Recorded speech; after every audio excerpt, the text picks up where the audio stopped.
নমস্কার বন্ধুরা, কেমন আছেন সবাই? গল্প যেখানে সত্যি চ্যানেলের আরো একটি নতুন গল্পে আবারও আপনাদের সকলকে স্বাগত জানাই। বেশ কিছুদিন আমরা ফুটবল বিশ্বকাপ নিয়ে কয়েকটা গল্প করলাম। আবার আমরা ফিরছি অভিনয় জগতে। আজকে যেরকম গল্প বলবো ছবি বিশ্বাসের। অভিনয়ের সময় তার মতো অমন রাজকীয় উপস্থিতি আর কারো মধ্যে দেখিনি। স্টুডিও বা মঞ্চে তার উজ্জ্বল উপস্থিতি ছিল দেখার মতো। 6 ফুট 2 ইঞ্চি উচ্চতা, সুপুরুষ, গৌরবর্ণ, হাবভাবে সবার থেকে আলাদা। ছবি বিশ্বাস নিয়ে এক স্মৃতিচারণায় কথাগুলো বলেছিলেন অভিনেতা সৌমিত্র চট্টোপাধ্যায়। গতকাল অর্থাৎ 11ই জুন 1962 সালে মারা যান ছবি বিশ্বাস। তার প্রতি শ্রদ্ধা জানাতে আজকের আমাদের এই গল্প। ঐতিহ্যে, অর্থে, প্রতিপত্তিতে, দয়া দাক্ষিণ্যে, বনেদি আনায় পরিবার হিসেবে কলকাতার বেডেন স্ট্রিটের বিশ্বাস পরিবারের আলাদা পরিচিতি ছিল। 1902 সালের 13ই জুলাই এই বিশ্বাস বাড়িতেই জন্মেছিলেন ছবি বিশ্বাস। শোনা যায় শৈশবে দেখতে খুব সুন্দর ছিলেন, যাকে বলে ছবির মতো। আদর করে তাই মা ডাকতেন ছবি। তবে মায়ের স্নেহ জোটেনি বেশি দিন। ছবির 10 মাস বয়সে মা কাত্যায়নী মারা যান। মেজো কাকিমার কাছে মানুষ হয়েছিলেন ছবি বিশ্বাস। নয়ানচাঁদ স্ট্রিটের একটি বেসরকারি স্কুলে ছবি বিশ্বাসের শিক্ষাজীবন শুরু। পরে সেন্ট্রাল কলেজিয়েট স্কুলে পঞ্চম শ্রেণী পর্যন্ত পড়ে হিন্দু স্কুলে ভর্তি হয়েছিলেন। একসময় বিদ্যাসাগর কলেজে ভর্তি হয়েছিলেন। কলকাতার মদন মিত্র লেনে নাট্যকার দীনবন্ধু মিত্রের বাড়ির বৈঠকখানায় ছিল বারবেলা বৈঠক ক্লাব। এখানেই ছবি বিশ্বাসের অভিনয় জীবনের হাতেখড়ি বলা যায়। কলেজে শিশির কুমার ভাদুড়ির সঙ্গে পরিচয় হয়েছিল। সে সময় শিশির কুমারের শিষ্যত্ব গ্রহণ করেন। গান বাজনাও করেছেন কিছুদিন। রেডিওতে আবৃত্তির অনুষ্ঠান করতেন নিয়মিত। একসময় কলকাতার রাজনীতি সহ নানা পারিপার্শ্বিক কারণে ব্যবসায় ধাক্কা খেল বিশ্বাস পরিবার। তারা বেডেন স্ট্রিটের বাড়ি ছেড়ে চলে গেলেন মোহনবাগান লেনে। 1938 সালের কথা। সে সময় ছবি বিশ্বাসকে মিনার্ভা থিয়েটারে ডেকে নিয়ে গেলেন নাট্য পরিচালক সতু সেন। কিছুদিনের মধ্যে নাট্য নিকেতন মঞ্চে সমাজ নাটকে পেশাদার শিল্পী হিসেবে ছবি বিশ্বাসের আত্মপ্রকাশ হয়। সে বছরের ডিসেম্বরে নাট্যকার মন্মথ রায়ের মেরকাসেম করলেন। একে একে করেন পথের দাবি, পরিণীতা ও ভারতবর্ষ। তারাশঙ্কর বন্দ্যোপাধ্যায়ের 'দুই পুরুষ' নাটকে নটুবিহারীর চরিত্রে তিনি অভিনয় করে সাড়া ফেলে দেন এই ছবি বিশ্বাস। দেবদাস, ধাত্রীপান্না, কাশীনাথ, চাঁদ সদাগর, চন্দ্রনাথ, গৈরিক পতাকা, বিজয়া, পরমারাধ্যা, শ্রী শ্রী রামকৃষ্ণ, কাবুলিওয়ালা, ডাক বাংলো সহ মোট 39টি নাটকে অভিনয় করেছিলেন তিনি। এই সময় অভিনেতা ও পরিচালক তিনকুড়ি চক্রবর্তীর সঙ্গে পরিচয়। সেখানে তাকে নিয়ে যান নামকরা পরিবেশক রিতেন অ্যান্ড কোম্পানির খগেন্দ্রলাল চট্টোপাধ্যায়। চলচ্চিত্রে যোগাযোগটা শুরুতেই শক্তভাবে হয়ে যায়। লম্বা সুদর্শন ছবি বিশ্বাস চলচ্চিত্র জগতে প্রথম পা রাখলেন 1936-এ বিশু চরিত্রে অন্নপূর্ণার মন্দির এই ছবিতে। একে একে নদের নিমাই, হাত বাড়ালেই বন্ধু, শখের চোর, দেবী, শিউলি বাড়ি, রাজা সাজা, আম্রপালি, বিচারক, সপ্তপদী, নীলাচলে মহাপ্রভু সহ প্রায় 256টি বাংলা এবং 3টি হিন্দি চলচ্চিত্রে অভিনয় করেন তিনি। গিরিশ যুগের অভিনয়ের ধারাটি শিশির ভাদুড়ী বা অহিন্দ্র চৌধুরীর সময়ের সঙ্গে তাল মিলিয়ে এগিয়ে নিয়ে গিয়েছিলেন এই ছবি বিশ্বাস।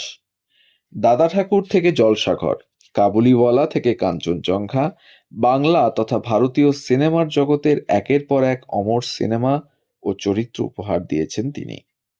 সেই সাদা কালো যুগেও চলচ্চিত্র মাধ্যমে পোশাকে, চলনে বলনে একটা পরিবর্তন এনেছিলেন তিনি। রহমতের আলখাল্লা থেকে বিশ্বম্ভরের বেনিয়ান, সাহেবি হ্যাট, কোট, স্যুট বা জোব্বা, নাইট গাউন তাকে মানিয়ে যেত। চুরুট।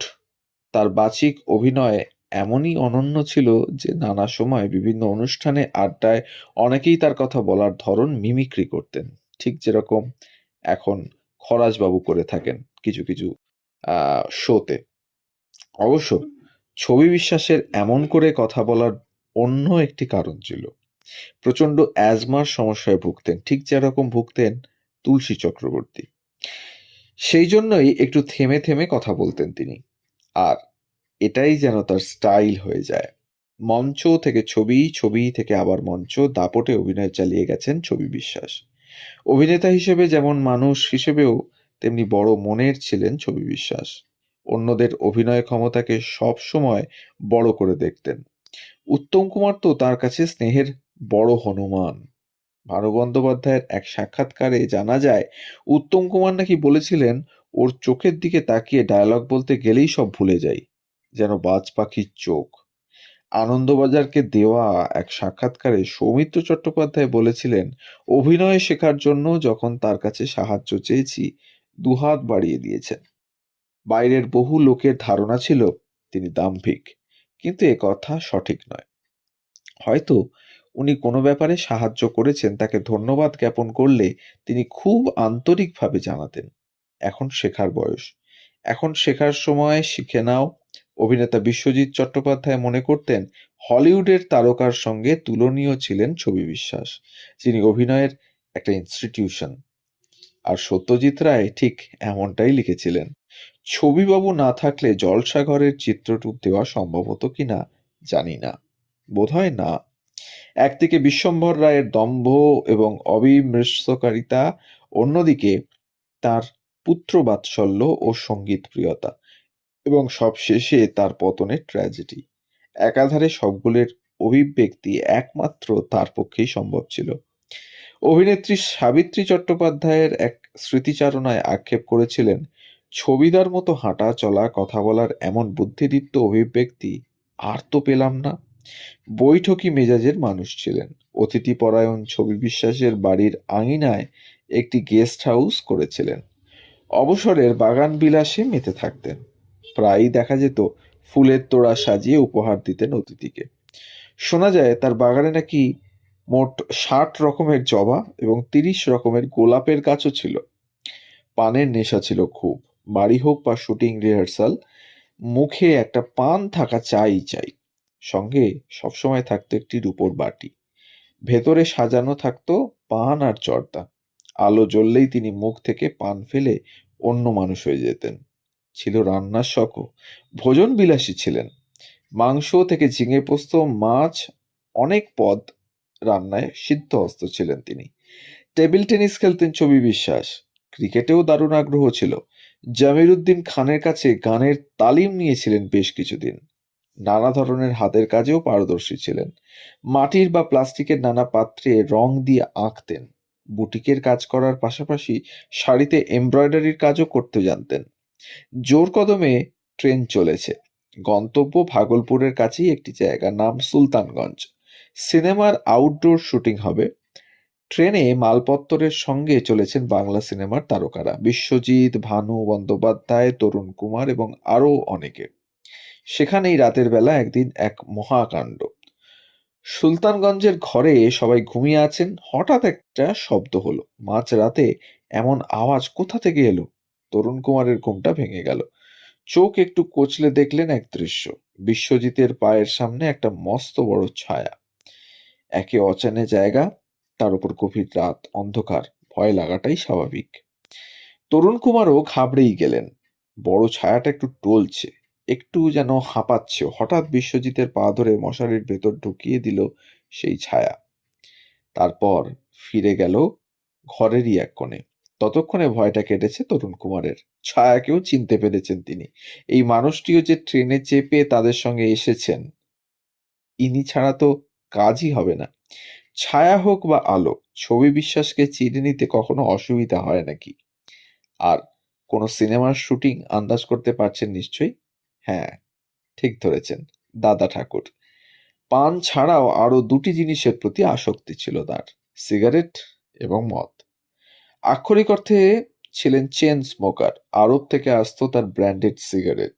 কিন্তু এক সময় সেই সিগারেটেও ছেড়ে দিলেন। কারণ জিজ্ঞাসা করলে তিনি বলতেন, ছেলেদের সিগারেট চুরি করে দেখে সিগারেট খাওয়া ছেড়ে দেওয়া। আর জলসাঘর এর জমিদারকে মদ না ছাড়া মানায় নাকি? লেখাটা শুরু হয়েছিল ট্রেন যাত্রা দিয়ে। শেষে বরং আসুক একটা গাড়ি। গাড়ির ভেতর ড্রাইভার, সঙ্গে সস্ত্রীক ছবি বিশ্বাস ও তার নাতি। সবাই চলেছেন ছোট্ট জাগুলিয়ার দেশের বাড়িতে। দিব্যি চলছিল সব। হঠাৎই ছবি বিশ্বাস ড্রাইভারকে সরিয়ে নিজে ধরলেন স্টিয়ারিং। গাড়ি চালাতে তিনি সিদ্ধহস্ত। বেহেড মাতাল অবস্থাতেও তার হাত একটুও কাঁপে না। টান টান হয়ে গাড়ি চালান তিনি। আর ওই দিন তো একদম ফিটই ছিলেন। কিন্তু বিধাতা পুরুষের ভাবনা বোধহয় একটু অন্যরকম ছিল। একটা তাড়ির গাড়ি এসে সোজা ধাক্কা মারলো গাড়িতে। গাড়ির স্টিয়ারিং সজোরে লাগলো ছবি বিশ্বাসের বুকে। কিচ্ছু করা যায়নি। সঙ্গে সঙ্গে বন্ধ হয়ে গেল হৃদস্পন্দন। অথচ কি আশ্চর্যের, গাড়ির বাকি তিনজনের প্রায় কিছুই হলো না। নিজের মস্ত বুক দিয়ে যেমন সবাইকে আগলে রাখতেন, ঠিক সেরকমই আগলে রাখলেন পরিবারকেও। নিজের প্রাণটুকুরও পরোয়া করলেন না কাবুলিওয়ালা। ছোট্ট মিনি যে ডাকছে তাকে, আর কি সেই ডাক ফেরানো যায়? ভানু বন্দ্যোপাধ্যায় তার মৃত্যুর পর মন্তব্য করেছিলেন, ছবিটা চলে গেলেন, এবার থেকে ব্যারিস্টারের চরিত্রগুলো কেটে মোক্তারের চরিত্র করতে হবে। তো বন্ধুরা, এই ছিল আজকের গল্প। ছবি বিশ্বাসের জীবনের কিছুটা দিক আমরা আমাদের গল্পের মাধ্যমে আপনাদের সামনে তুলে ধরলাম। আবারও বলি, যদি আমাদের গল্প আপনাদের ভালো লেগে থাকে তাহলে চ্যানেলে নতুন হলে অবশ্যই চ্যানেলটিকে সাবস্ক্রাইব করে একটু পাশে থাকবেন। বেল আইকনটিকে প্রেস করতে ভুলবেন না, যাতে পরবর্তী গল্প খুব তাড়াতাড়ি আপনাদের কাছে পৌঁছে যায় তার জন্য। আর আমাদের ইনফরমেশন উপস্থাপনা যদি ভালো লাগে তাহলে একটা লাইক, কমেন্ট আর একটু শেয়ার করে দেবেন আপনাদের কাছের মানুষদের সাথে, যাতে আমরা আমাদের গল্প নিয়ে পৌঁছে যেতে পারি আরো অনেক মানুষের দরবারে। সবাই ভালো থাকুন, সুস্থ থাকুন আর শুনতে থাকুন গল্প যেখানে সত্যি। ধন্যবাদ।